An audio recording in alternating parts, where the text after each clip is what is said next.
안녕하십니까 세계 식구 여러분. 오늘은 2021년도 철력 11월 16일 양력 12월 19일이 되겠습니다. 오늘의 말씀의 제목은 예수님 탄생의 비밀에 대해서 여러분과 함께하는 시간을 갖도록 하겠습니다.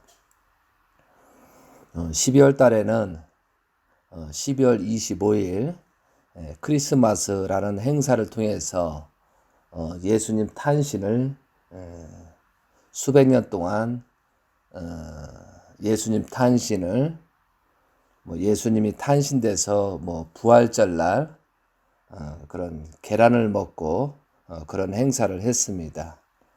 근데 그것들이 사탄의 천주교 교황청에서 박해로 말미암아 태양신을 모시는 그런 날짜와 똑같이 예수님의 탄신일을 그렇게 정리하고 이전까지 왔다는 거죠. 그런데 실제 예수님께서 탄신일 날짜는 여러 가지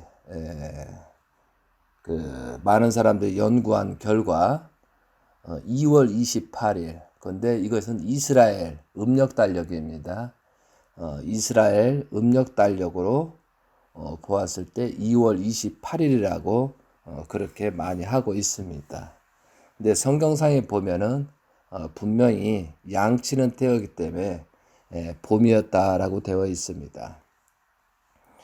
성경 말씀은 모든 것이 집대성한 것은 예수님이 십자가의 길을 가신 다음에 400년 후에 많은 사람들이 모여서 성경을 정리한 것입니다.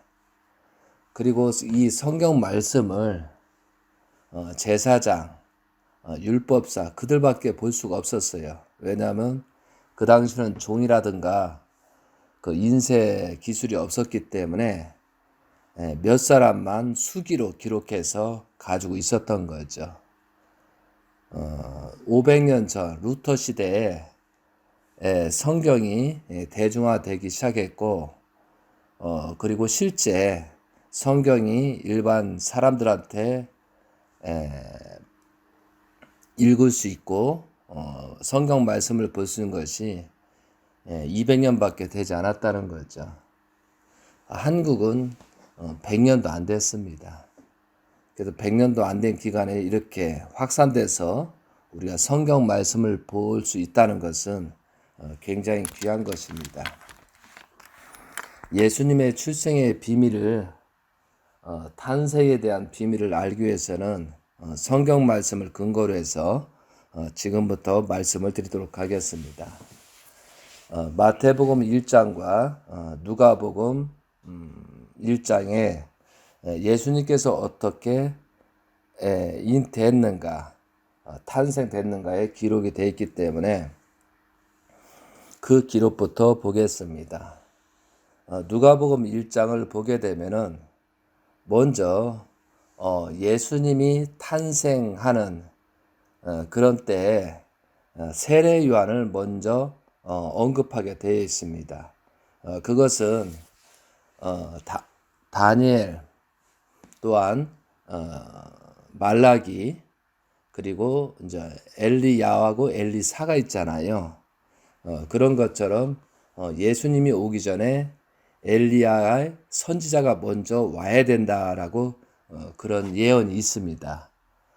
그렇기 때문에 성경에서도 먼저 엘리야 그 세례 요한을 먼저 증거하게 되는 거죠.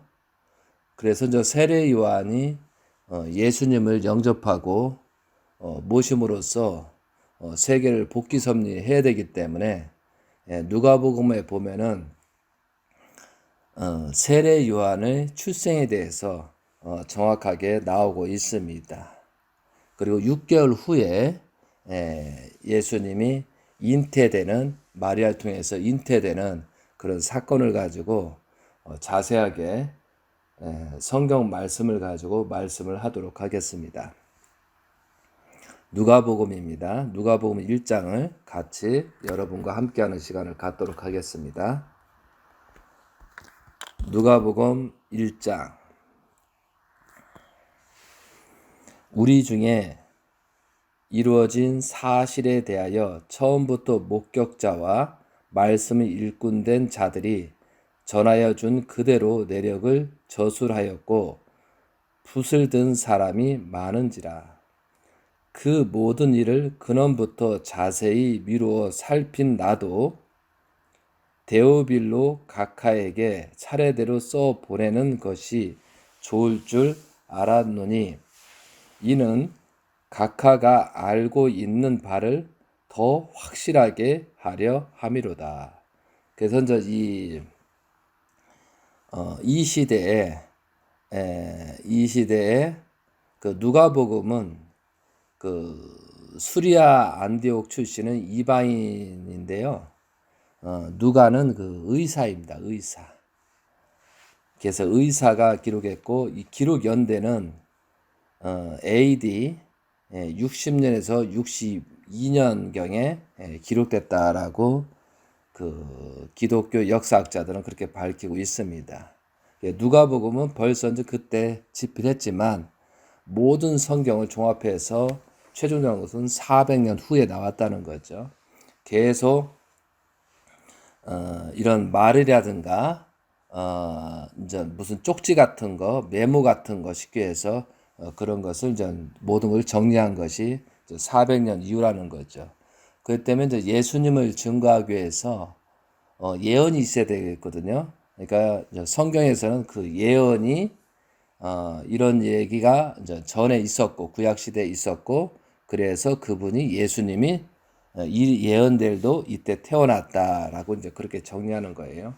그래서 이제 누가복음은 의사였고 누가는 의사였고 그 다음에 AD 60에서 62년경에 기록된 내용입니다. 5절입니다.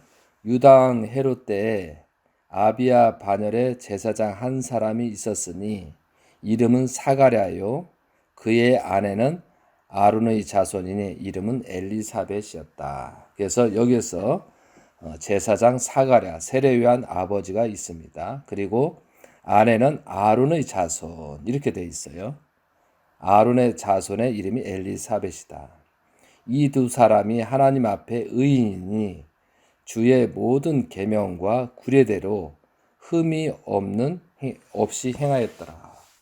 그러니까 의인이면서 그 계명대로 규례대로 흠이 없이 살아왔다는 거죠. 7절 엘리사벳이 잉태를 못함으로 그들에게 자식이 없고 두 사람의 나이가 많더라. 마침 사가랴가 그 반열의 차례대로 하나님 앞에서 제사장의 직무를 행할새 제사장의 전례를 따라 제비를 뽑아 주의 성전에 들어가 분향하고 모든 백성은 그 분향하는 시간에 밖에서 기도하더니 주의 사자가 그에게 나타나 향단 우편에 선지라. 여기서 9절에서 제사장의 전례를 따라 제비를 뽑아 주의 성전에 들어가 분향하고라고 돼 있잖아요. 제비를 뽑았어요. 근데 이게 우리가 이제 그 성막에 대한 기대를 보게 되면은 지성소가 있고 이제 성소가 있습니다. 지성소는 1년에 한 번밖에 못 들어가고 제사장만 들어가는 거예요. 그런데 이제 죄가 없고 또 깨끗한 사람이 들어가야 되거든요. 그런데 수백 년, 수십 년 동안 이 속죄소에 들어간 사람이 제사장이 죽습니다. 죄를 지은 사람이 죽기 때문에 엄청나게 두렵겠죠. 그러니까 누군가는 들어가야 하기 때문에 이제 제비를 뽑아서 들어가는데 그때 제비를 뽑을 때가 이제 사가랴가 제비를 뽑았다는 거예요. 그래서 이제 그 당시에 이 지성소에 들어가서 죽은 사람을 죽었으면 꺼내려 들어가는 거거든요. 들어가는 사람마다 또 다 죽습니다. 왜 지성소는 하나님의 실체라고 그렇게 돼 있기 때문에 영적으로 죽기 때문에 그래서 사가랴 마찬가지도 사가랴 허리에다가 끈을 묶습니다. 그리고 혹시라도 이제 죽었으면 끌어내기 위해서 그렇게 허리에 묶고 그러니까 엄청나게 두려웠죠. 혹시라도 여기 의인이라고 했지만 하나님께서 합당하지 않으면 이제 죽을 수밖에 없는 그런 상황에 대해서 제비를 뽑고 들어간 겁니다. 그러니까 여기서 천사가 나타나니까 엄청나게 두려운 거죠.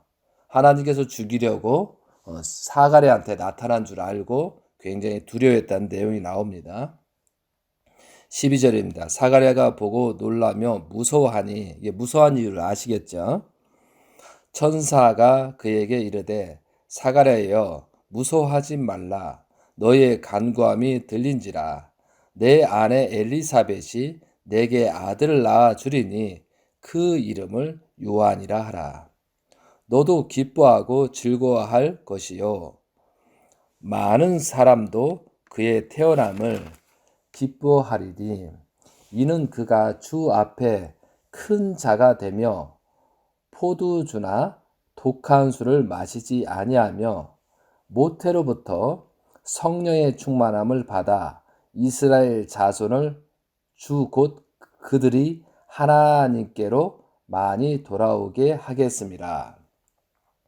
그가 또 엘리야의 심령과 능력으로 주 앞에 먼저 와서 아버지의 마음을 자식에게 거스르는 자를 의인의 슬기에 돌아오게 하고 주를 위하여 세운 백성을 준비하리라.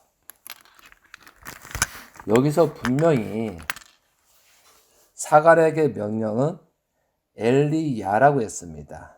엘리야의 심령과 능력으로 주 앞에 먼저 와서 아버지의 마음을 자식에게 거스르는 자를 의인의 슬기에 돌아오게 하고 주를 위하여 세운 백성을 준비하리라.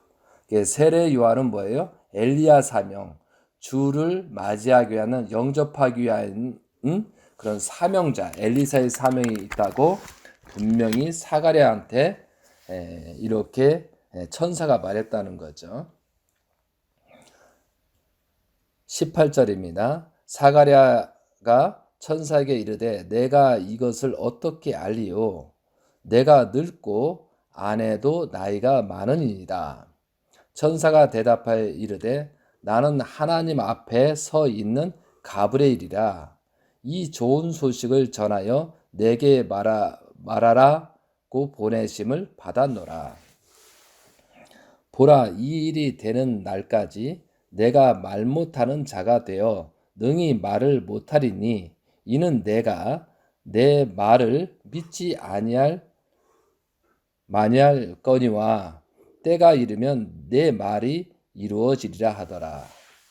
지금 전 사가랴하고 엘리사벳 나이가 많기 때문에 쉽게 해서 그 여자는 월경이 있잖아요. 월경이 끊어진 나이가 많은 때에 됐다는 거죠. 그러니까 이제 인간적으로는 도저히 이해할 수 없기 때문에 가브리엘 천사가 말했는데 그것을 믿지를 못했다는 거예요. 그래서 그 죄로 사가랴가 벙어리가 된다는 얘기입니다. 그래서 천사의 말을 부정을 했기 때문에 벙어리. 그런데 이제 세례 요한이 태어나고 나면은 풀린다 이렇게 예언을 한 거죠. 백성들이 21절입니다. 백성들이 사가랴를 기다리며 그가 성전 안에서 지체함을 이상히 여기더라. 그가 나와서 그들에게 말을 못하니 백성들이 그가 성전 안에서 환상을 본 줄 알았더라. 그가 몸짓으로 뜻을 표시하며 그냥 말 못하는 대로 있더니 그 직무의 날이 다 되매 집으로 돌아가니라. 그래서 여기서 뭐가 중요하냐면요. 지금 많은 1년마다 한 번씩 들어가는 그 지성소에 들어가서 다 죽었거든요. 거의 다. 그런데 이제 사가랴가 죽지 않고 나왔다는 거죠. 그 환상을 보고 나왔기 때문에 그 백성들은 유대민족 백성들은 사가랴를 의인 이상의 의인으로 추대할 수밖에 없는 그런 입장이고 제사장 중에 제사장 입장이 되는 그런 입장이 된다는 거죠. 왜? 살아나왔기 때문에. 하나님이 보시기에도 합당한 자였기 때문에. 이해되시겠습니까? 24절입니다. 이후에 그의 아내 엘리사벳이 잉태하고 5달 동안 숨어 있으며 이르되 주께서 나를 돌보시는 날에 사람들 앞에서 내 부끄러움을 없게 하시려고 이렇게 행하심이라 하더라. 지금 그때 전 그 직무의 날이 다 되매 집으로 돌아가니라. 그래서 우리가 이제 역사학자들이 성경의 역사학자들이 이 직무를 끝나고 돌아간 날짜를 분석을 하면 세례 요한의 잉태 시점을 찾을 수 있다는 거죠. 이후에 아내 엘리사벳이 잉태하고 5달 동안 숨어 있었다. 그래서 5달 동안 숨어 있을 수가 있었다는 거죠. 저도 저희 아내가 임신했을 때 5달 동안 별로 표시가 안 나오잖아요. 그리고 6개월째부터 본격적으로 배가 부르기 시작합니다.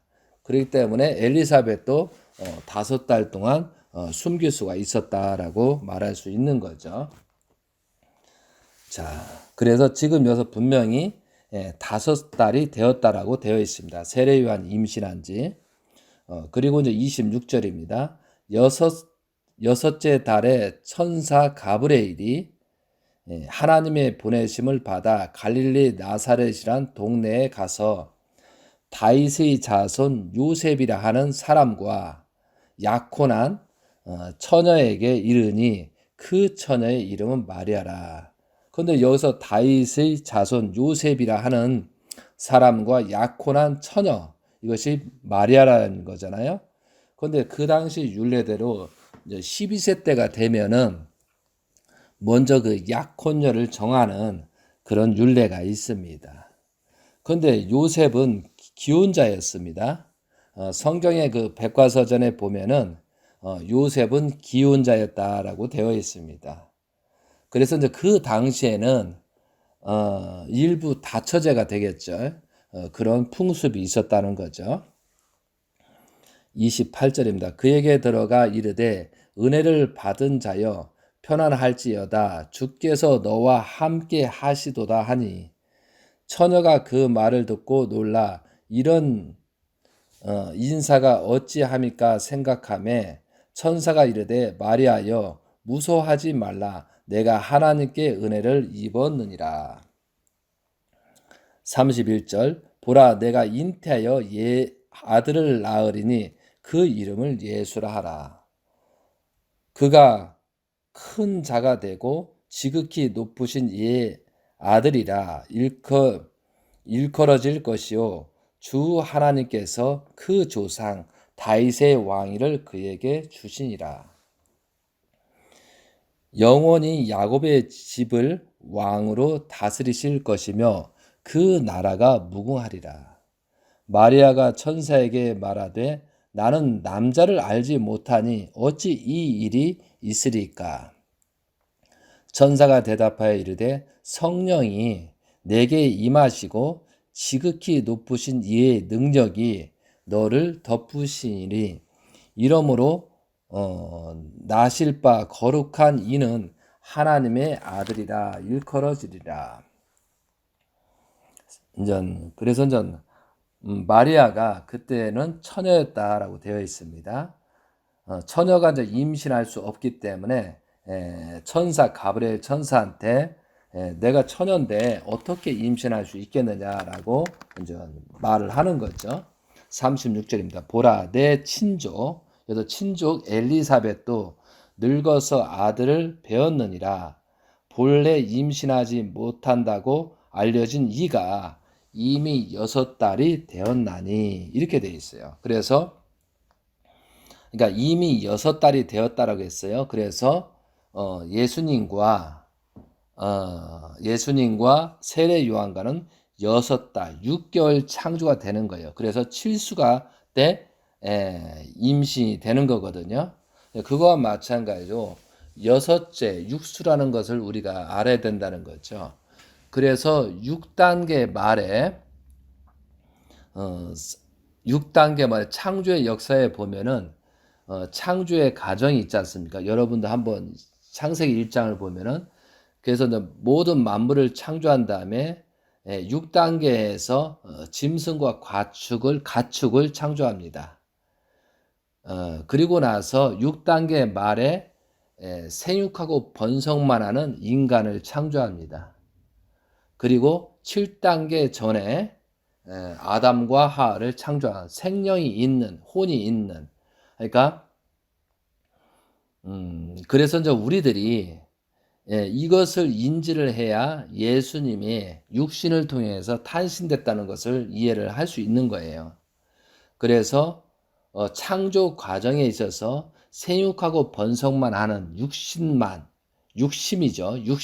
있는 사람이 있었고, 그 시간이 많이 흘러간 다음에 아담과 하와의 첫사람, 혼을 낳은 사람이 있다는 거죠. 그래서 그 홍수 심판을 보게 되면은 사람들이 번성하기 시작할 때 딸들이 많이 나니라라고 되어 있잖아요. 6장 1절에. 그런데 하나님의 아들들이 사람의 딸들을 아내로 삼는 그런 일이 벌어져서 홍수 심판이 벌어지는 거거든요. 그걸 보아서도 생육하고 번성만 한 육심이죠. 생육하고 번성한 육신만 있는 사람이 있었다는 것이 증표라는 거죠. 그리고 가인이 아벨을 살해냈을 때 물은 나를 만나는 자가 나를 죽일까봐 염려한다. 이것은 물은 나를 만나는 자는 육신만 가진 사람들이라는 거죠. 그렇게 이해하시고 나중에 성경을 더 자세히 보시기 바랍니다. 36절 보라 내 친조 엘리사벳도 늙어서 아들을 배었느니라. 본래 임신하지 못한다고 알려진 이가 이미 6달이 되었나니. 그래서 6개월 후에 예수님이 임신이 된다는 거죠. 대저 하나님의 모든 말씀을 능하지 못하심이 없느니라. 마리아가 이르되 주의 여종이오니 말씀대로 내게 이루어지리라 하매 천사가 떠난다. 이렇게 되겠구나 하고 믿었다는 거죠.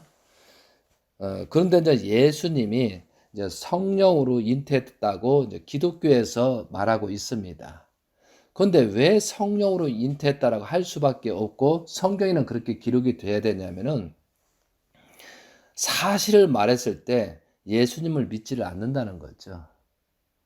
그러니까 모든 사람의 아버지, 엄마, 타락한 아버지, 엄마에 태어난 것처럼 예수님이 태어났다고 하게 되면은 믿지 않는 똑같은 사람이라고 하기 때문에 믿지 않기 때문에 성령으로 잉태했다라고 하는 거예요. 그런 관점에서 예수님께서는 성령으로 잉태한 것이 맞습니다. 그러나 분명히 성경에서는 마리아가 잉태했잖아요. 그러면 그 씨를 낳은 사람이 분명히 있다라고 지금부터 언급이 되어 있다는 거죠.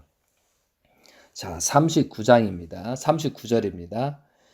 이때 마리아가 일어나 빨리 산골로 가서 유대 한 동네에 이르러 사갈의 집에 들어가 엘리사벳에게 문안하니 엘리사벳이 마리아가 문안함을 들으매 아이가 복중에서 뛰는도다 라고 되어 있습니다.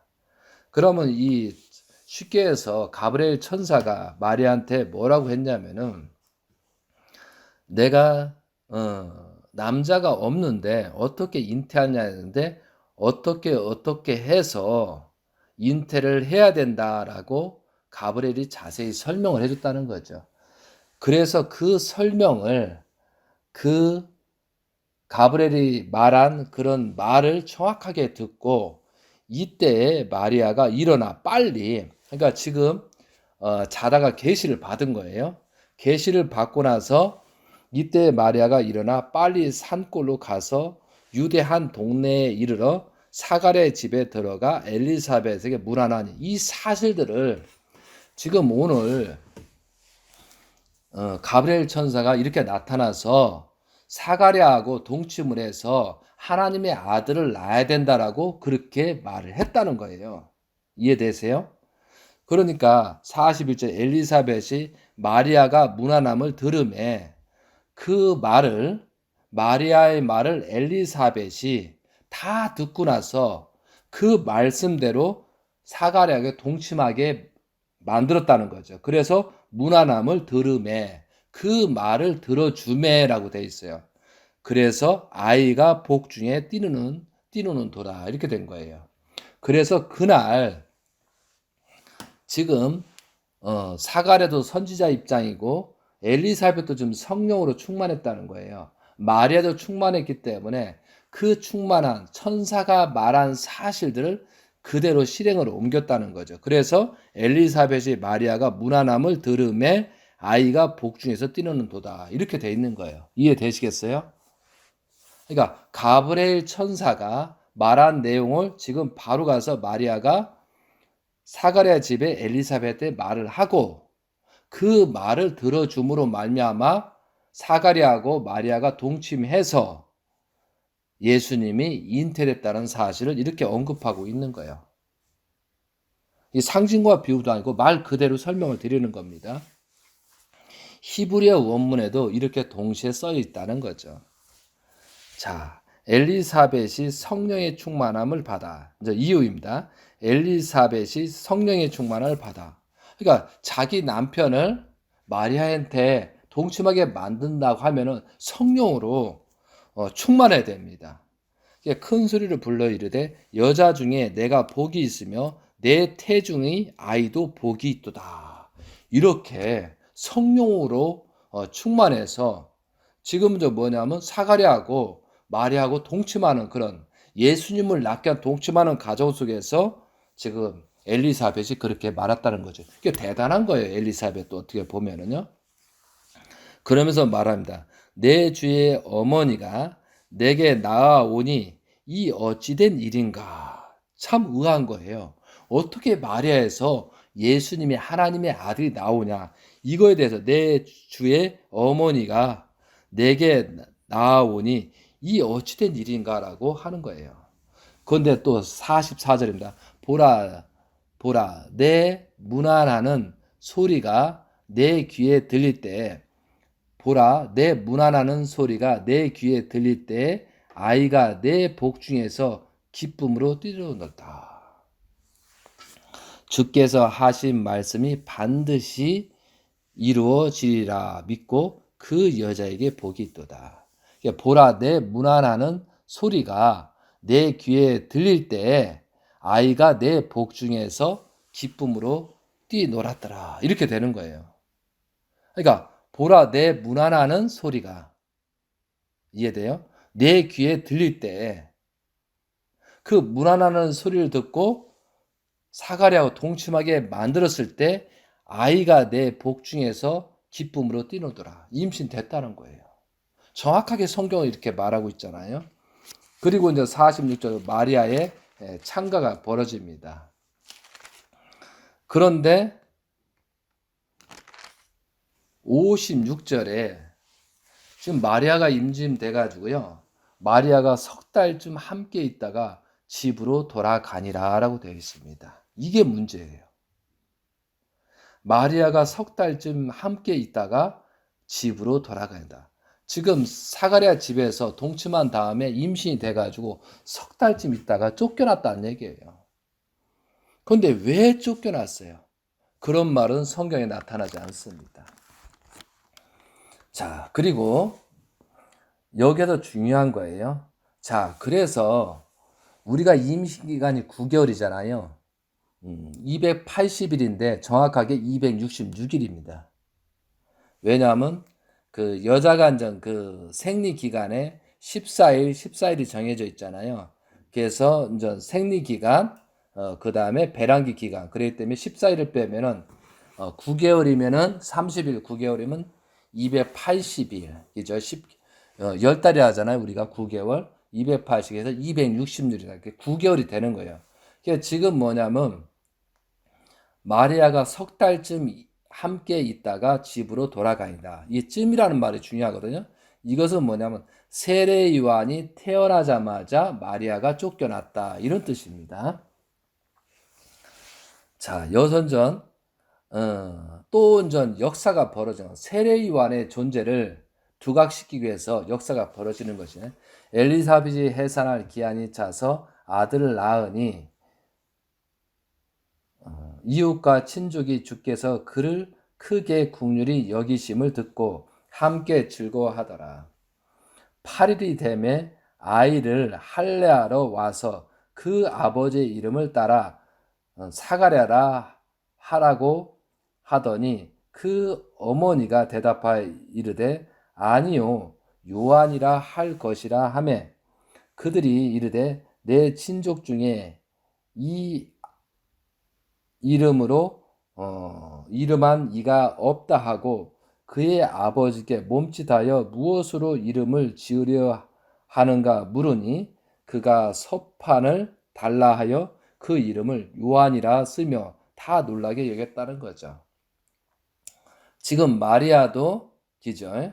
마리아도 요한이라고 해야 되고 세례 요한도 가브리엘 천사한테 계시받은 요한이라니까 놀라는 거예요. 그러니까 이름 자체도 세례 요한이라고 한 내용을 가지고 모든 사람이 놀라게 되는 거예요. 그리고 이에 그의 입이 곧 열리고 혀가 풀리며 말을 하여 하나님을 찬송하니 그 근처에 사는 자가 다 두려워하고 이 모든 말이 온 유대 산골에 두루 퍼지며 듣는 사람이 다 이 말을 마음에 두며 이르되 이 아이가 장차 어찌 될까 하니 이는 주의 손에 그와 함께 하심이라 라고 되어 있습니다. 그리고 나서 여선전 사가랴 예언이 나옵니다. 그러니까 세례 요한을 지금 제사장을 아들로서 태어나면서 또한 그 지성소에 들어가서 살아난 그 가운데 또한 엘리사벳과 사가랴가 임신할 수 없는 그런 환경에서 임신이 된 거잖아요. 그리고 사가랴가 벙어리가 되잖아요. 그리고 그 이름을 서판으로 쓰는 것도 굉장하잖아요. 그리고 그 이름을 쓰고 나서 입이 풀려서 벙어리가 풀렸다는 거죠. 이것이 온 사람이 본 거예요. 그러니까 이 세례 요한이 장차 그러니까 쉽게 해서 세례 요한을 예수님이 하나님의 아들이라도 믿을 수밖에 없는 그런 상황이 전개됐다는 거죠. 그러니까 이 세례 요한의 말 한마디가 얼마나 그 가치가 있는가를 하나님께서 미리 준비했다는 거죠. 엘리야로서. 자, 그리고 그 사가랴의 예언이 나옵니다. 그 붙인 사가랴가 성령의 충만함을 받아 예언하여 이르되 찬송하리라. 주 이스라엘의 하나님이여 그 백성을 돌보사 속량하시며 우리를 위하여 구원의 뿔을 그 종 다윗의 집에 일으켜셨으니 이것은 주께서 예로부터 거룩한 선지자의 입으로 말하신 바와 같이 우리 원수에게서와 우리의 미워하는 모든 자의 손에서 구원하시는 일이라. 우리 조상을 긍휼히 여기시며 그 거룩한 언약을 기억하셨으니 곧 우리 조상 아브라함에게 하신 맹세라. 우리가 원수의 손에서 건지심을 받고 종신토록 주의 앞에서 성결과 의로 두려움이 없이 섬기게 하리라 하셨도다.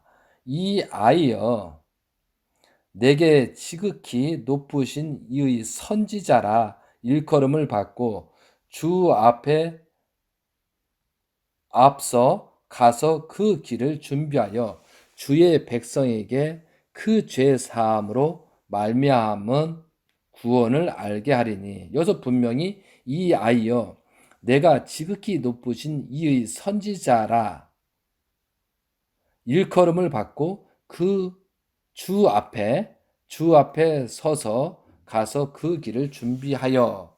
그러니까 지금 세례 요한에 어떤 삶이 있다고 분명히 이렇게 예언을 하는 거예요. 이는 우리 하나님의 긍휼로 인함이라. 이로써 돋는 해가 위로부터 우리에게 임하여 어둠과 죽음의 그늘에 앉은 자에게 비치고 우리 발을 평강의 길로 인도하시니라 하니라. 아이가 자라며 심령이 강하여지며 이스라엘에게 나타나는 날까지 빈들에 있으리라. 이해되세요? 지금 여기까지가 세례 요한과 예수님의 출생입니다. 근데 성경에서는 전혀 나타나지 않습니다. 그런데 여기서 1장 50절 마리아가 석 달쯤 함께 있다가 집으로 돌아가니라 라고 되어 있어요. 이것이 예수님의 비극입니다. 지금 마리아가 쫓겨난 거예요. 그런데 그 쫓겨난 것이 세례 요한이 태어나자마자 쫓겨났다는 사실이죠. 엘리사벳과 사가랴가 성령으로 해서 선지자로서, 세례 요한이 선지자로서 엘리야로서 그 자식이 있는데 그것을 뛰어넘고 사가랴하고 엘리사벳이 세례 요한을 그리스도로 만들기 위해서 마리아를 내쫓아 보낸 거예요. 이해되세요? 그러니까 마음이 변해버린 거죠. 내 친자, 육신의 친자를 낳고 보니까 그 성령으로 역사했던 내용을 다 버려버리고 마리아를 쫓아 보냈다는 거죠. 그때부터 사가랴하고 엘리사벳은 세례 요한을 어떻게 교육을 시켜요? 그리스도로, 하나님의 아들로 교육시키고 있었다는 거죠. 이것이 비극의 시작입니다.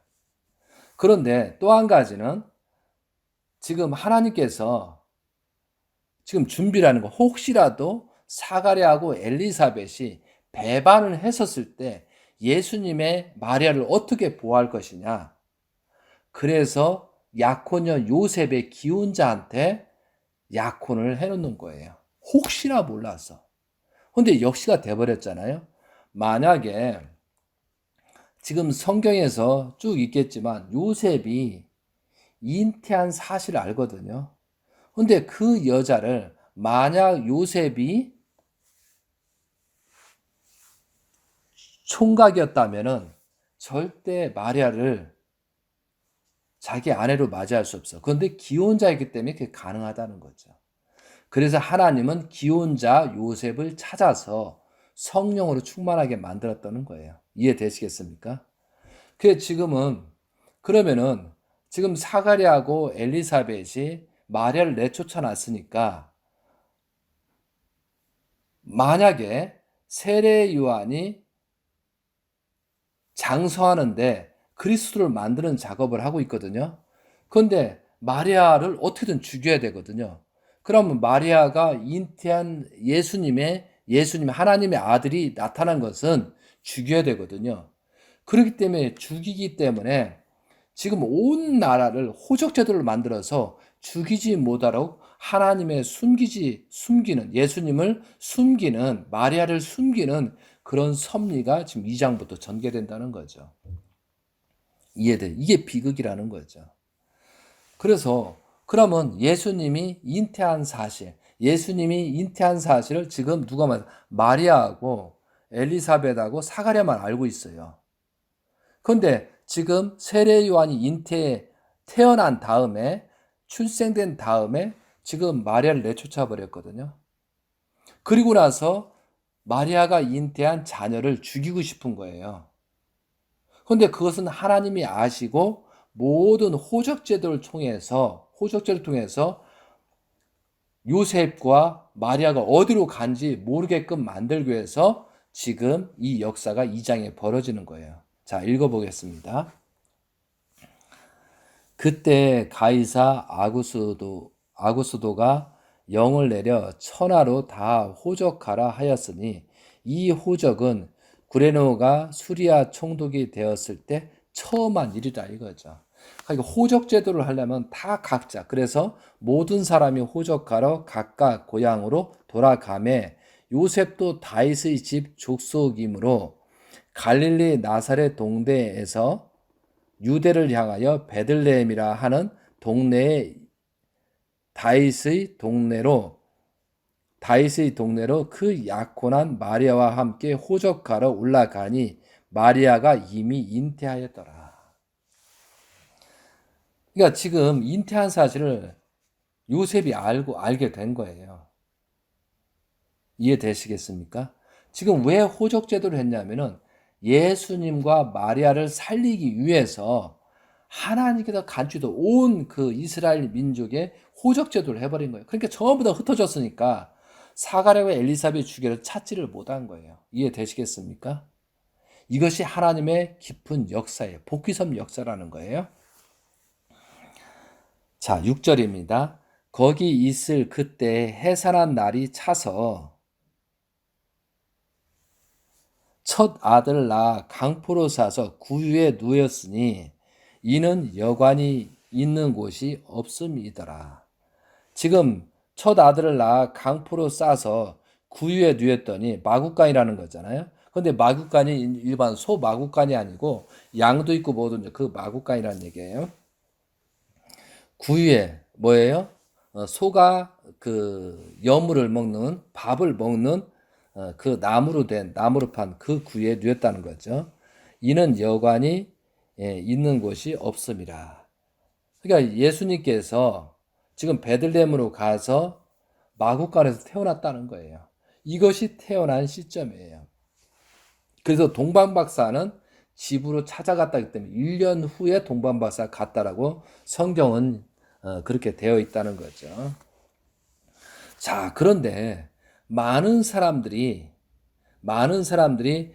예수님이 온다는 것을 아마 그 당시 신학자들은 그래도 일부는 있었을 것이다 이거죠. 그것이 이제 8절부터 있는 거예요. 8절입니다. 그 지역에 목자들이 밤에 밖에서 자기 양떼를 지키더니 주의 사자가 곁에 서고 주의 영광의 그들이 두루 비춤에 크게 무서워하는지라. 천사가 이르되 무서워하지 말라. 보라, 내가 온 백성에게 미칠 큰 기쁨을 좋은 소식을 너에게 전하노라. 오늘 다윗의 동네에 너희를 위하여 구주가 나셨으니 곧 그리스도 주니라. 너희가 가서 강포에 쌓여 구유에 누여 있는 아기를 보리니 이것이 너희에게 표적이니라 하더라. 호련히 수많은 천군이 그 천사와 함께 하나님을 찬송하여 이르되 지극히 높은 곳에서는 하나님께서 영광이요 땅에서는 하나님이 기뻐하신 사람들 중에 평화로워하리라. 천사들이 떠나 하늘로 올라가니 목자가 서로 말하되 이제 베들레헴으로 가서 주께서 우리에게 알리신 바 이 이루어진 일을 보자 하고 빨리 가서 마리아와 요셉과 구유에 누인 아이를 찾아서 보고 천사가 자기들에게 이 아기에 대하여 말한 것을 전하니 듣는 자가 다 목자들이 그들에게 말한 것들을 놀랍게 여기되 마리아는 이 모든 말을 마음에 새기어 생각하니라. 목자들은 자기들에게 이루던 바와 같이 듣고 본 그 모든 것들을 인하여 하나님께 영광을 돌리고 찬송하며 돌아가니라. 여기서 이제 목자가 나오잖아요. 그런데 이 목자는 양치는 목자이면서 실제 재림주를 예수님을 기다리는 그런 신앙자였다는 거죠. 이해되시겠습니까? 양치는 그 당시는 먹고 살기 위해서 양치는 목자들이 엄청나게 많았잖아요. 그 중에 목자 중에 예수님을 간곡히 구약을 섬기면서 성경 말씀하면서 예수님을 기다리는 사람들이었어요. 그러니까 예수님이 언제 오나 그 기다리고 갈구할 때 그때 천사가 나타나서 이들 목자한테 말했다는 거죠. 그럼 여기는 양칠 때이기 때문에 봄이라는 사실이 나오는 거고 또한 이 양치는 목자들은 그 계시를 받고 실제 천사가 말한 것을 확인하러 간 거잖아요. 그런데 실제 그 잉태한 사실이기 때문에 이 목자들은 예수님을 기다리던 목자였기 때문에 그때부터 예수님을 섬겼어야 된다는 거예요. 예수님을 보호하고 섬겨야 되는데 이들은 말만 하고 떠나버렸어요. 여기서 2차적인 사건이 벌어지는 거예요. 첫 번째는 예수님께서 잉태했었을 때, 그죠? 잉태했을 때 사가랴하고 엘리사벳이 다 알았잖아요. 근데 세례 요한이 태어나서 자기의 자식을 중심 삼고 그리스도를 세례 요한을 만들려고 하다 보니까 마리아를 내쫓아 버린 거예요. 그리고 사가랴하고 엘리사벳 죽이려 하니까 지금 숨긴 거예요. 그래서 온 나라를 호적 제도를 통해서 베들레헴으로 가게끔 해서 잉태됐잖아요. 그리고 두 번째, 이 목자들한테 예수님을 모시라고 한 거예요. 근데 이들은 말만 하고 떠나버렸어요. 이것이 2차적인 비극이라는 거예요. 이해되셨죠? 자, 3차적인 비극이 나옵니다. 21절, 2장 21절입니다. 할례할 8일이 되매 이 이름을 예수라 하니 곧 잉태하기 전에 천사가 일컬은 바이다. 22절부터 모세의 법대로 정결 예식의 날이 참에 이건 정결 예식의 날이 참에 아기를 데리고 예루살렘에 올라가니 이는 주의 율법에 쓴 바 첫 해에 처음 난 남자마다 주의 거룩한 자라 하리라 한 대로 아기를 주께 드리고 또 주의 율법에 말씀하신 대로 산비둘기 한 쌍이나 혹은 어린 집비둘기 둘로 제사하려 함이더라. 지금 여기에서요, 정결한 예식은 그 레위기 12장에 나오고 12장 1절부터 5절에 나오는데요. 그 아기가 태어나자마자 40일이 지나면은 이런 율법대로 그런 그 예수님을 그 첫 해를 이렇게 영접하는 그런 일을 한다는 거죠. 율법대로. 근데 여자는 80일입니다. 남자는 40일이고 여자는 80일째 이런 정결의식을 한다는 거죠. 25절입니다. 예루살렘에 시몬이라 하는 사람이 있으니 이 사람은 의롭고 경건하여 이스라엘이 위로를 기다리는 자라. 성령이 그에게 계시더라. 그가 주의 그리스도를 보기 전에는 죽지 아니하리라 하는 성령의 지시를 받았더니 성령의 감동으로 성전에 들어가며 마침 부모가 율법의 관례대로 행하고자 하여 그 아기 예수를 데리고 오는지라. 시몬이 아기를 안고 하나님을 찬송하여 이르되 주여 주제여 이제는 말씀하신 대로 종을 편안히 놓아 주시는도다. 내 눈에 주의 구원을 받았사오니 이는 만민 앞에 예비하신 것이요 이방을 비추는 빛이요 주의 백성의 이스라엘의 영광이다. 하니 그의 부모가 그에 대한 말들을 놀랍게 여기더라. 시몬이 그들에게 축복하고 그의 어머니 마리아에게 말하여 이르되 보라, 이는 이스라엘 중 많은 사람들을 패하거나 흥하게 하며 비방을 받는 표적이 되게 위하여 세움을 받았고 또 칼이 내 마음을 찌르듯 하리니 이는 여러 사람의 마음의 생각을 드러내려 함이로다 하더라. 또 아셀 지파 바누엘의 딸 안나라 하는 선지자가 있어 나이가 매우 많았더라. 그가 결혼한 후 7째 동안 남편과 함께 살다가 과부가 되고 84세가 되었더라. 이 사람이 성전을 떠나지 아니하고 주야로 금식하며 기도함으로 섬기더라.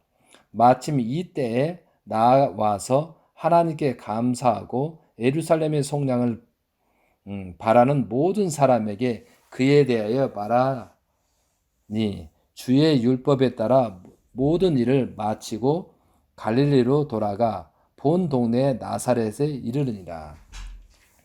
아이가 자라며 강하여지고 지혜가 충만하여 하나님의 은혜가 그 위에 있더라. 이렇게 되어 있습니다. 지금 예수님을 그 정결 의식을 할 때 여기에서 두 여자가 나오잖아요. 그 두 여자가 시몬과 안나였습니다. 이것이 3차였어요. 그러니까 예수님이 하나님의 아들이라고 이렇게 하나님께서는 사람들한테 준비를 해왔는데 이들이 증거만 하고 예수님을 섬기지 못함으로 말미암아 예수님이 비극이 시작된 거예요. 이렇게 성경을 분석할 수 있어요. 그리고 나서 누가복음에는 12살 때 예루살렘에 모든 예를 올리러 가거든요. 근데 예수님을 잃어버린 사건이 벌어지잖아요. 근데 잃어버리고 4일 동안 찾지를 못하는 거예요. 그 정도로 비극이 벌어지는 거예요. 그런데 지금 저 문제는 지금 처음에는 성령이 충만했는데 요셉도 지금 어떤 일이 벌어져요? 요셉도 변하잖아요. 궁금한 거예요. 정말 마리아가 성령으로 잉태해가지고 예수를 낳았는데 그 남편이 그 씨를 낳은 사람이 궁금하지 않을까. 그러니까 엄청난 요셉도 인간적일 땐 핍박을 받았다는 거죠. 마리아가 요셉이 성령으로 잉태돼가지고 예수님이 나왔다지만 인간적으로 볼 때는 이거 있을 수 없는 사건이잖아요. 그러니까 집요하게 요셉은 마리아를 괴롭혔던 사건은 우리는 알 수 있다는 거죠. 지금도 세상에 마찬가지잖아요. 나의 부인이 나하고 동침하기 전에 임신하기 전에 벌써 잉태했다고 하면 다른 남자와 관계를 해서 낳았다는 건 사실이잖아요. 과학적으로 증명되지만. 그랬을 때 그것을 알고 싶지 않겠어요? 그거와 마찬가지로 인간적으로 생각할 때 요셉은 당연한 처사라고 볼 수 있다는 거죠. 그렇지만 이 성령으로 감동된 다음에 요셉의 처신은 잘해야 되고 나중에 요셉은 예수를 잘 길러서 예수로부터 거듭나야 되는데 그런 행동을 못했다는 거죠. 이것이 네 번째 비극이에요. 요셉과 마리아가 예수님을 정성스럽게 그런 조건을 세우지 못한 것이 이것이 네 번째 비극이라는 사실을 우리가 알아야 된다는 거죠. 하나님께서는 준비해가지고 예수님을 정말 성스럽게 잉태를 시켰는데 사가랴하고 마리아하고 동침해서 그렇게 만들어 놓은 거예요. 사가랴가 나중에 예수가 성장을 해대서 그러면 30대, 20대 되면 그 밑에 당대는 다 죽잖아요. 그때 사가랴가 말을 하면 되거든요. 사실은 이렇다. 그래서 하나님의 아들이라고 사가랴가 증거를 했어야 된다는 거죠. 그런데 자기 아들이 신자가 생김으로 말미암아 거기서 사탄이 들어와서 역사를 해서 이런 참담한 예수님이 십자가에 갈 수밖에 없는 그런 비극이 시작됐다는 거죠. 이것이 억울한 예수님의 출생의 비밀입니다. 자, 그리고 그러면은 동방박사에 대해서 또 언급을 해봐야 되지 않겠어요? 그래서 동방박사입니다. 근데 마태복음 여러분은 1장에 앞에 있습니다. 마태복음의 1장에 가보겠습니다. 마태복음 1점은 예수 그리스도의 계보입니다. 아브라함과 다윗의 자손의 예수의 그리스도라 계보고 2절 아브라함이 이삭을 낳고 이삭은 야곱을 낳고 야곱은 유다와 그의 형제를 낳고 유다는 다말에게 베레스와 세라를 낳고 베레스는 헤론을 낳고 이게 쭉 나가잖아요. 그리고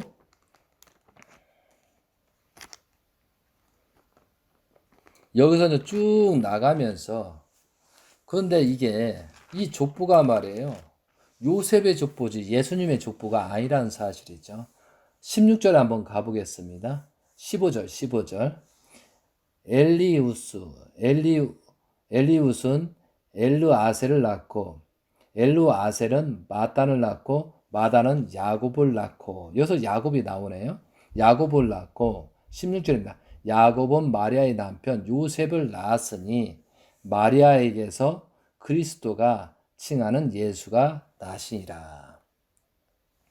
근데 야곱은 마리아의 남편, 그죠? 요셉을 낳고, 그러면 요셉을 통해서 예수님이 잉태되지 않았잖아요. 그러니까 예수님의 족보가 아니죠. 사실은 이 족보는 누구 거예요? 마리아의 족보라고 볼 수가 있습니다. 그것은 지금 성경학자들이 지금 밝혀내고 있습니다. 자, 그래서 지금 여기에서 이제 뭐냐면은 예수 그리스도 나시면 이제 18절부터 가겠습니다.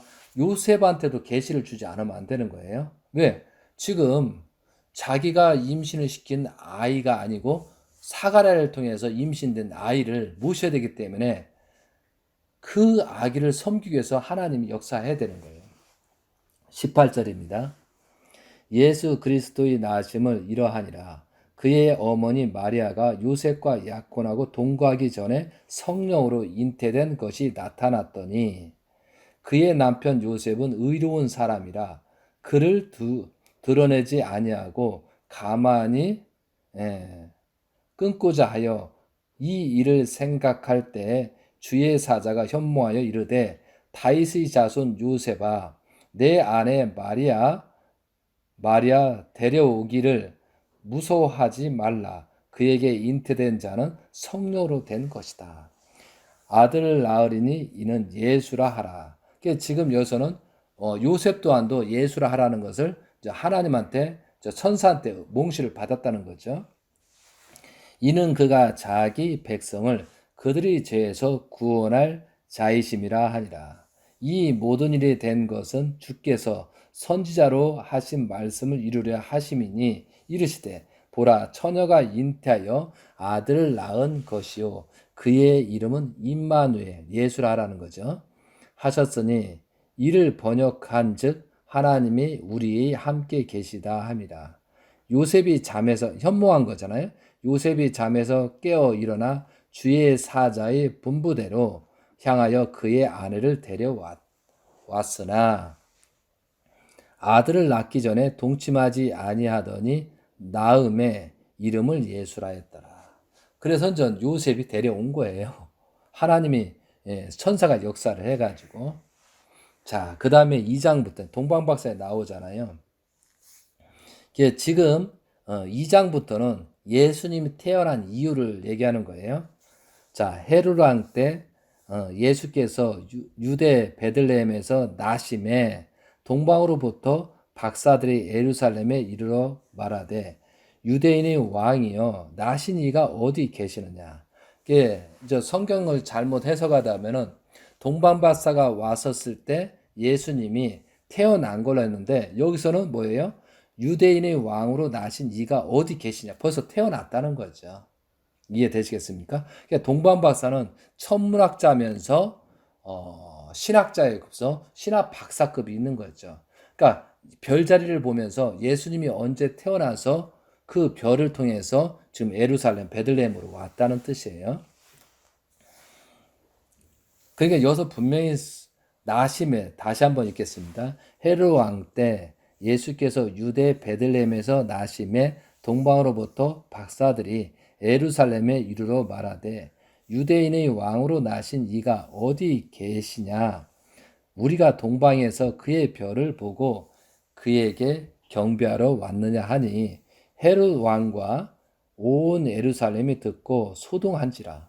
왕이 모든 대제사장과 백성의 서기관들을 모아 그리스도가 어디서 나겠느냐 물으니 이르되 유대 베들레헴이 오니 이를 선지자로 이렇게 기록된 바 또 유대 땅 베들레헴아 너는 유대 고을 중에서 가장 작지 아니하도다. 내게서 한 다스리는 자가 나와서 내 백성 이스라엘 목자가 되리라 하였습니다. 지금 좀 뭐냐면은 지금 헤롯이 그 말을 듣고 이 말을 듣고 도대체 이 예언이 어디 있는가 찾은 거예요. 그러니까 이런 성구가 나온 거예요. 이해되시겠습니까? 7절입니다. 이에 헤롯이 가만히 박사들을 불러 별이 나타난 때를 자세히 묻고 베들레헴으로 보내어 이르되 가서 아기에 대해 자세히 알아보고 찾거든 내게 고하여 나도 가서 그에게 경배하게 하라 하는 거예요. 지금 헤롯이 그 동방박사를 불러고 자세히 물어봤다는 거죠. 그러니까 자세히 물어봤으니까, 근데 지금 헤롯은 사탄편 에서의 혈통이거든. 에돔 사람 에서의 혈통이에요. 예수님은 누구예요? 야곱의 혈통이에요. 그런데 왕과 왕으로 시작되는 거예요. 어떻게 해서 모세 때 바로왕이잖아요. 바로왕과 모세의 만남처럼 똑같이 지금 에서의 혈통에, 에돔의 혈통에 지금 헤롯이 왕이 되어 있는 거고요. 예수님이 왕이 돼야 되는 거죠. 그 때문에 이게 모든 4,000년 역사가 여기에서 종결점이 돼야 되거든요. 그런데 에서의 혈통인 헤롯은 자기가 왕인데 그 왕위를 유지하기 위해서 예수님을 죽여야 되기 때문에 가만히 속이면서 동방박사를 영접을 해주면서 잘 해주면서 모든 사실을 물어보는 거예요. 그래서 우리가 조심해야 될 것은 뭐냐면요, 함부로 말을 해서는 안 돼요.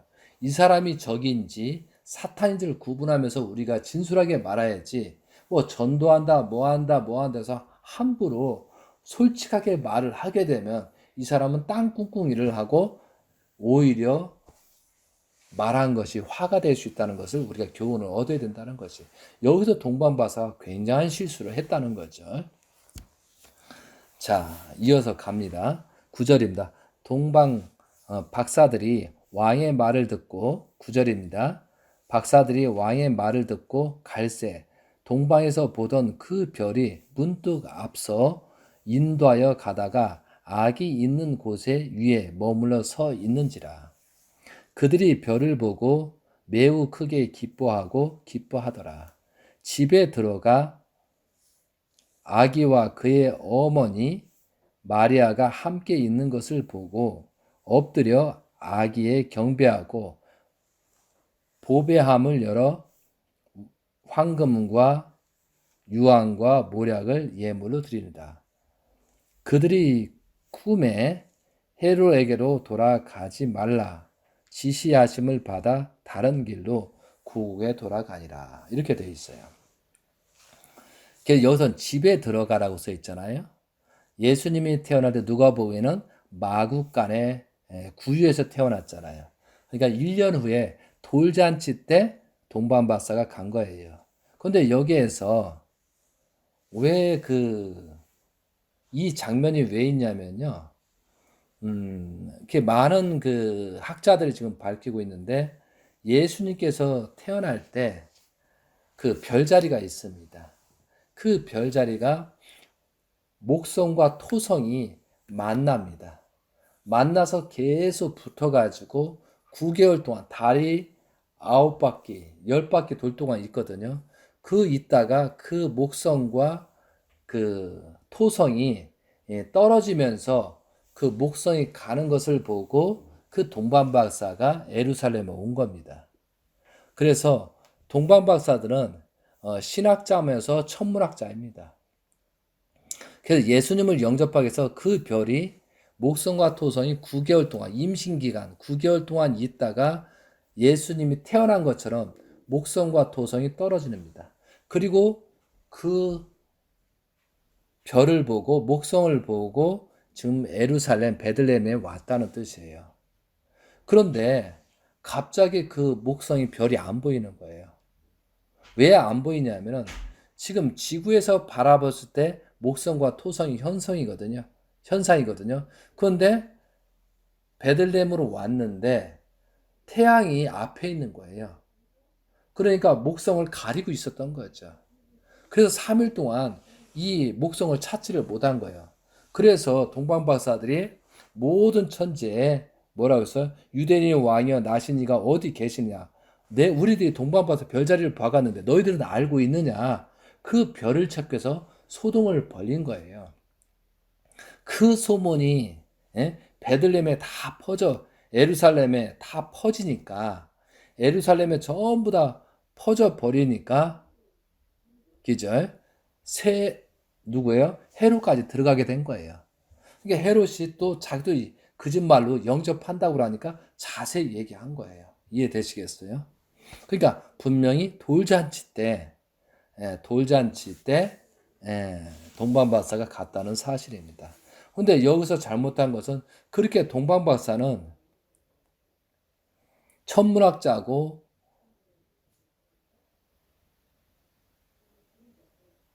성직자라거든요.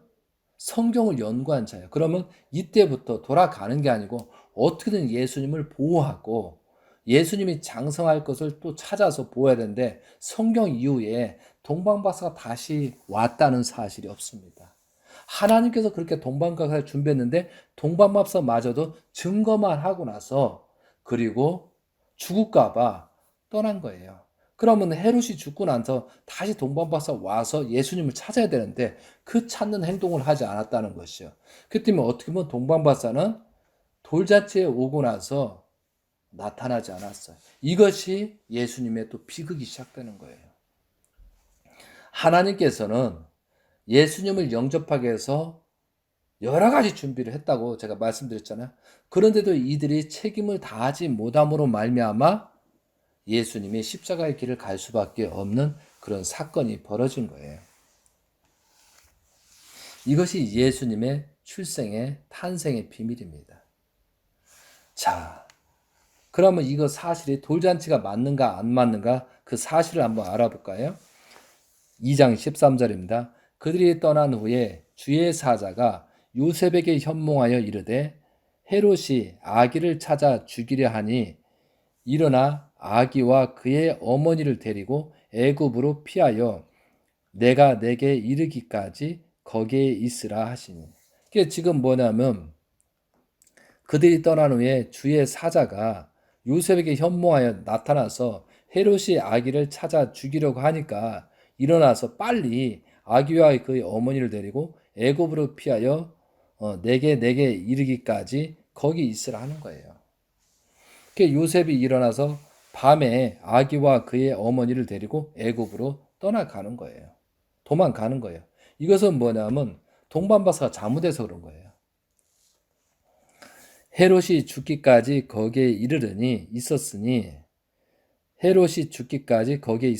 이는 주께서 선지자를 통하여 말씀하신 바 애굽으로부터 내 아들을 불렀다 함을 이루려 하십니다. 이거죠.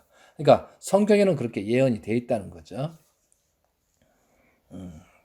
자, 16절입니다. 이에 헤롯이 박사들에게 속은 줄을 알고 심히 노하여 사람을 보내어 이제 속았다고 생각하는 거예요. 여기서 속은 줄을 알고 심히 노하여 사람을 보내어 베들레헴과 그 모든 지경, 베들레헴이잖아. 베들레헴과 그 모든 지경 안에 있는 산의 아이를 박사들에게 자세히 알아본 그때를 기준으로 2살부터 그 아이를 다 죽이니. 그러니까 그러니까 박사들에게 자세히 알아보고 그때부터 기준은 2살부터예요. 그러면 예수님이 그때 태어났다면 그때 1살까지만 다 죽이면 되는데 왜 2살이냐면은 1년 후기 때문에. 그러니까 예수님은 돌잔치기 때문에 2살이잖아요. 그 때문에 2살부터 다 죽이는 사건이 벌어지는 거예요. 그리고 나서 헤롯은 그런 범죄를 졌기 때문에 온 동네에 난리가 납니다. 왜? 온 동네 통독하는 거. 자녀를 막 2살부터 다 죽이는 그런 일이. 그만큼 사탄들은 무서운 거예요. 그렇기 때문에 우리들이 그런 사실을 알면서 이 동방박사는 돌잔치 때 갔다는 사실을 알아야 된다는 거죠. 이것이 예수님의 출생의 탄생의 비밀입니다. 그런데 하나님께서는 그렇게 준비를 했거든요. 처음에는 우리가 성령으로 감동되는 것처럼 사가랴, 엘리사벳, 마리아, 요셉까지 그리고 동방박사 그리고 시몬과 안나 많은 사람한테 성령으로 역사하게 만들잖아요. 그런데 그들은 책임을 다하지 못하는 거예요. 특히 사가랴, 엘리사벳은 큰 문제였다는 거죠. 그런데 여기서 나중에 말씀드렸던 세례 요한이 지금 자기를 누군가를 헷갈리는 거예요. 이것은 요한복음에 나와요. 그렇게 하나님께서는 예수님을 잉태하여 4,000년 만에 그 예수님을 준비하기 위해서 그런 일을 하거든요. 그런데 결국은 이런 비극이 벌어지고 예수님이 십자가의 길을 가는 거예요. 엘리야가 그렇게 성령으로 잉태돼서 세례 요한을 만들어냈는데 사가랴고 엘리사벳 세례 요한이 배반으로 말미암아 그 준비됐던 내용이 완전히 사탄이 됨으로 말미암아 예수님은 십자가의 길을 가는데 큰 문제가 생긴 거죠. 그런데 결국은 어떻게 됐어요? 세례 요한은 헤롯한테 죽습니다. 처참하게 죽습니다. 그리고 성경에 나오지만 사가랴는 성전 옆에서 맞아 죽습니다. 그러면 엘리사벳은 어떻게 되겠어요? 분명히 세례 요한이 죽고 나서 자살을 했습니다. 이것이 세례 요한 가정의 비극이거든요. 하나님께서 준비를 했는데 그런 비극이 벌어진 거예요. 자, 여러분, 지금 재림주 시대를 맞이하고 있습니다. 재림주도 똑같은 섭리 노정으로 예수님처럼 탄생이 된 겁니다. 예수님께서 하지 못한 일을 성취시키기 위해서 하나님께서 2000년 후에 재림주를 보냈거든요. 그리고 여러분들은 재림주를 모시는 그런 기대 속에 지금 살고 있었다는 거죠. 근데 예수님도 십자가에 간 것처럼 2012년도 9월 3일 날 천력으로 11월 십자 재림주님이 십자가의 길을 가셨습니다. 그 이후에 여러분은 어떠한 모습이냐 이거죠. 그런데 예수님의 제자들은 40일 동안 성령 역사를 통해서 영계가 있다는 사실을 알고 회개하고 용서를 빌고 죽을 때까지 예수님을 영접했거든요. 그런데 이 통일교 가정연합 사람은 지금 무엇을 하고 있냐 이거죠. 그리고 전부 다 세상적인 자기 기준대로 가고 있다는 거죠. 그런데 우리가 창조 목적에 보게 되면은 혈통을 남기기 위한 거거든요. 아담과 하와가 완성이 돼서 자녀를 번식하는 것처럼 예수님이 그렇게 하려고 했는데 그렇게 하지 못하기 때문에 예수님의 모든 일을 성취시키기 위해서 재림주가 와서 창조 목적, 처음 익은 열매를 만들어 놨거든요. 그것이 문영진 천일국 왕님 대신자라고 천법처럼 선포를 하시고 2008년도 4월 18일 천력으로 3월 13일이나 모든 실체권 사건, 축복권 모든 걸 상속해 줬거든요. 그리고 2009년도에 만왕의와 하나님의 해방권 대관식 때 모든 상속을 다 해주고 문영진 내 아들 대신자를 통해서 섭리가 진행될 거라고 그렇게 예언하시고 그렇게 말씀하시고 그렇게 하기를 고대했잖아요. 그런데 통일교인들 믿는 그렇게 따르지 않았어요. 결국은 아버님이 재림주님이 성하셨잖아요. 그 이후에 여러분들의 모습을 한번 보자 이거죠. 지금 우리는 수없이 재림 예수님의 말씀이 615권 정도 되잖아요. 그 600권 중에 200권이 예수님에 관련된 내용이에요. 재림주님이 예수님 때 이러한 사정이 있었으니까 예수님이 이런 사정이 있었으니까 너희들은 그것을 교훈으로 삼고 나를 제대로 섬기고 우리가 섭리 활동하자라고 한 거예요. 제가 말씀을 쭉 검토한 결과 그 600권 정도에 200권이 예수님의 과거의 말씀이에요. 그리고 200권은 섭리 얘기고요. 200권은 재림주가 말씀한 내용이에요. 200권, 3분의 1을 예수님의 관련, 예수님의 한, 하나님의 한에 대해서 설명한 내용들이 말씀집에 있다는 거죠. 그런데 예수님 때 이런 일이 벌어졌어요. 그런데 우리의 재림주 시대에 우리의 모습을 다시 한번 보고 회개와 용서를 배우고 출발해야 된다는 거죠. 그들은 뭐 알겠어요? 그들은 성경도 없었어요. 그 당시에 성경은 조금씩 있는 것은 제사장과 바리새인들밖에 없었어요. 그 무지한 사람들도 예수님이 십자가의 길을 간 다음에 회개하고 용서를 빌고 그리고 다시 재출발 섭리를 했어요. 그 엄청난 부흥 역사가 벌어져 가지고 400년의 로마가 기독교화 되는 그런 역사가 벌어지잖아요. 그런데 여러분들은 무엇인가를 생각해 봐야 된다는 거죠. 범죄자 중에 범죄자 입장이 있다는 사실을 우리가 알아야 된다는 거죠. 예수님의 공생노정 33년이었어요. 그런데 그 중에 3년 반이에요. 그런데 재림주가 오셔서 93세, 예수님의 30세 빼면 63년 동안 21배의 섭리 활동을 하셨어요. 예수님의 제자들은 길어야 3년밖에 안 돼요.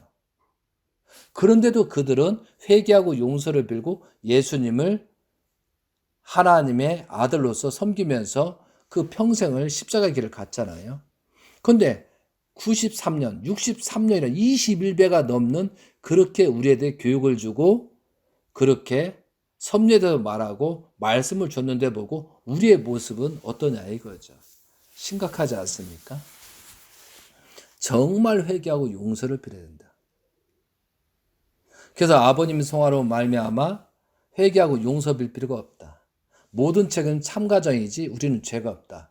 이런 자들도 있다는 거죠. 심각한 일이잖아요.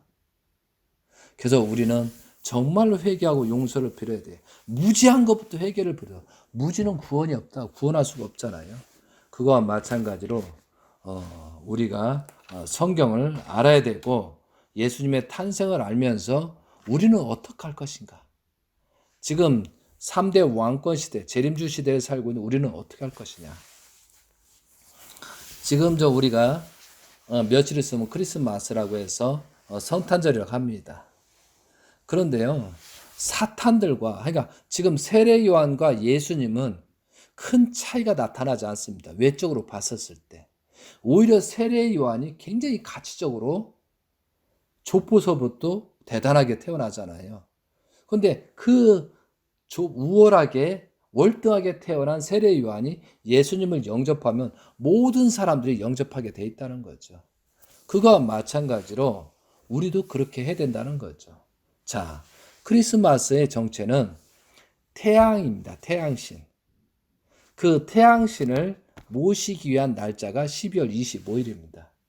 이 태양신은 옛날 이슬람교 기절, 코란, 그쪽 전부 다 그 태양신입니다.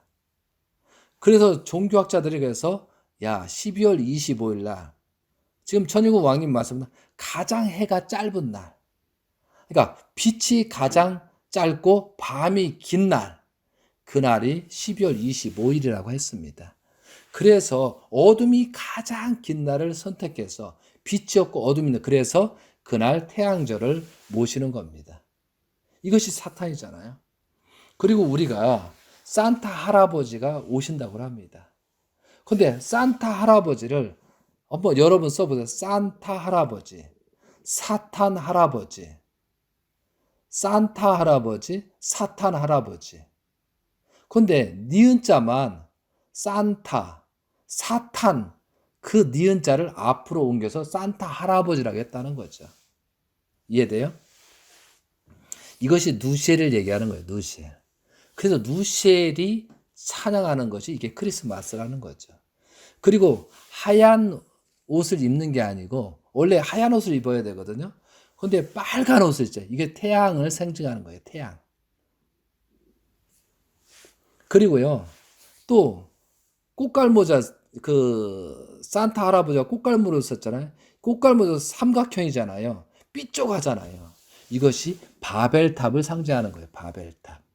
빨간 모자, 바벨탑을 상징하는 거예요. 이해되시겠습니까? 그리고 우리가 이제 크리스마스 캐롤 보면 울면 안 돼, 울면 안 돼, 울면은 선물을 안 주실 때 그런 말이 있잖아요. 선물이잖아요. 울면 선물을 안 주신다는 거죠. 만물, 기저에 물질을 안 준다는 뜻이잖아요. 정말 하나님에는 성령을 줘야 되거든. 마음을 주고 성령을 줘야 되는데 여기선 산타 할아버지가 뭘 준다고 그랬어요? 선물, 물질을 준다는 거죠. 이 정확하잖아요. 그것처럼 사탄은 속입니다. 그럴싸하게 똑같게 비슷하게 속입니다. 이해되시겠습니까? 그래서 우리가 그 예수님의 탄신은 3월달 봄이겠죠. 4월달 봄이 되겠습니다. 어떻게 보면 어떤 사람은 5월 14일이라는 사람도 있습니다. 하여튼간 여기서는 봄이라는 사실을 알면서 그래서 아버님 탄신이 철력으로 1월 6일이기 때문에 그때와 비슷해. 그래서 2월 달이잖아요. 2월 25일이잖아요. 그것처럼 봄이 시작될 때, 봄이 왔었을 때 그런 거고, 그리고 전 이스라엘 지역하고 우리가 반대입니다. 반대이기 때문에 6개월이 차이가 있습니다. 그래서 우리나라 날짜로 우리나라 계절로 따지는 게 아니고 그 이스라엘 그 환경에 맞춰서 예수님의 탄신을 기도하시면 그 답변을 알고 나중에 예수님의 탄신의 날짜는 제가 알고 있으니까요.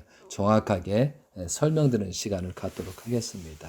그래서 우리가 크리스마스 예수님의 탄신을 다시 기억하면서 예수님의 탄신하는 그런 과정 속에서 어떠한 사건이 있는가를 우리가 교훈으로 삼고 재림주 시대, 천일국 왕림 시대에 우리가 어떻게 모심의 생활을 해야 되는지 그것을 그리고 사탄이 어떻게 공격해 오는가를 우리가 알고 새롭게 출발하는 12월이 됐으면 좋겠습니다. 감사드리면서 우리가 예수님의 십자가의 길을 생각하면서 회개와 용서를 빌고 재림주 시대를 맞이해서 우리가 어떠한 모습을 성경을 말씀을 갖고 어떻게 회개하고 용서를 빌고 새롭게 거듭날 것인가를 생각하는 우리가 되기를 기원드리겠습니다. 정말 우리는 무지하고 죄인들입니다. 그것을 회개와 용서를 빌면서 12월 달을 마무리하고 새해를 맞이하는 시대가 되고 격동기 시대는 많은 적그리스도가 또 나오고 출현을 합니다. 그렇기 때문에 우리가 유혹받지 않고 정말 자기 중심적인 아닌 하나님을 중심 삼고 회개하고 용서를 빌고 하나님의 아들, 딸로서 살아갈 수 있는 방법이 무엇인가를 생각하는 그런 기간이 되고 정성의 기간이 됐으면 좋겠습니다. 예수님의 탄생에 대한 비밀을 여기까지 말씀을 드리겠습니다. 감사하고 하나님의 축복이 여러분의 개인 가정에 충만하시길 기원드리겠습니다. 아주.